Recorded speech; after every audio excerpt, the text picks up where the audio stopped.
So, hello again. Yes, we have 3 in one day. I think you will have noticed on the last video that I put out that I had put in the wrong supports for my squash, and I didn't realize it until I was looking at the video. So I've changed out my supports. I wanted to catch it early because of, once their roots are pretty in there, they get wrapped around the mesh or the bars or whatever, and then you end up damaging the plant when you pull them out. And it's hard enough to do it now when they're still so little.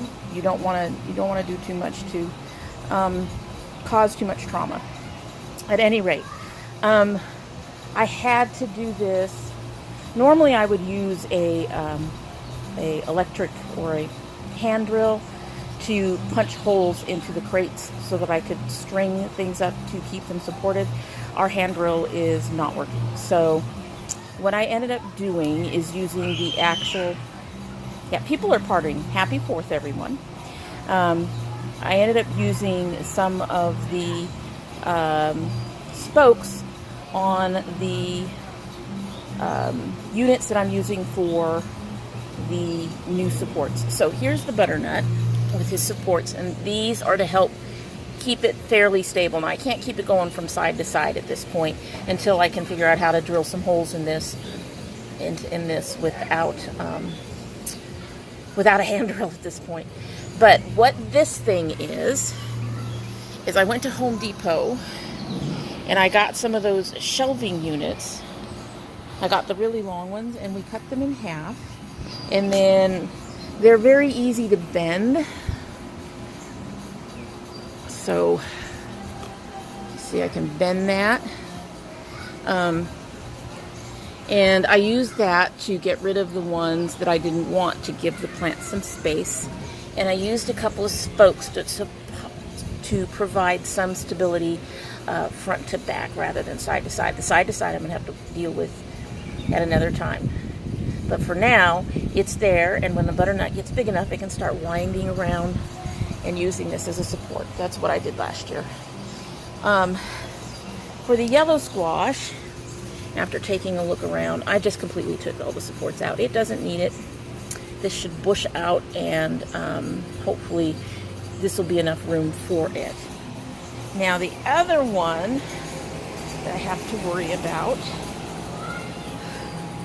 are these two. And this may end up being a problem because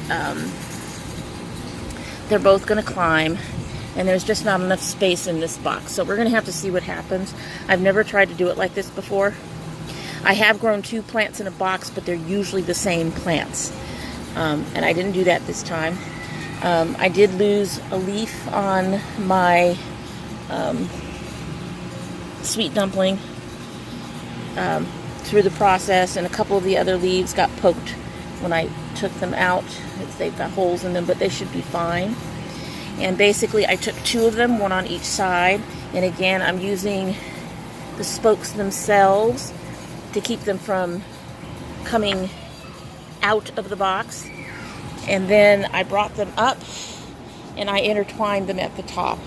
Again, it's not going to provide too much stability side to side, but front to back it does for now. And hopefully before the plants get too much bigger, I can figure out a way to get that hole in there and to stabilize everything side to side.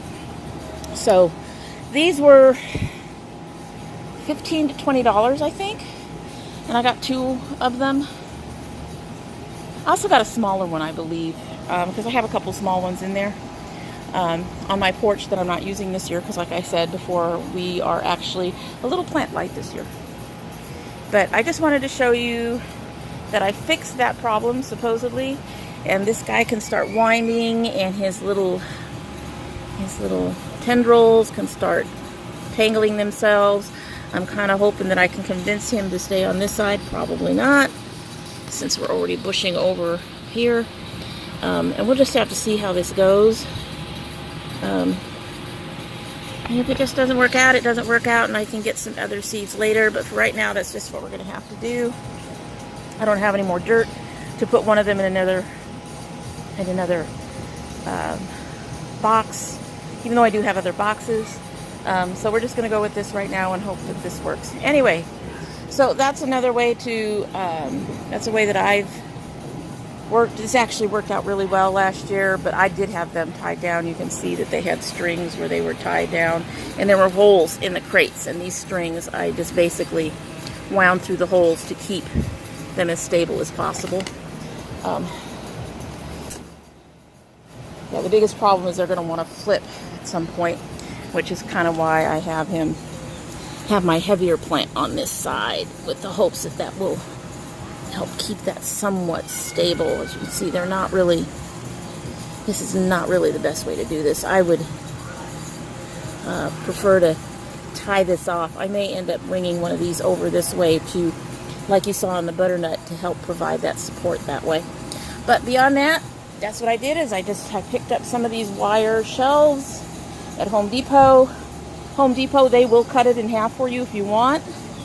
And then you bring them home and you just wind these off, and they can provide a trellis for your plants in containers, as long as you find out a way to keep them stable. Anyway, so that's it for number 3 for today. You all have a good 4th of July. Thank you for coming by.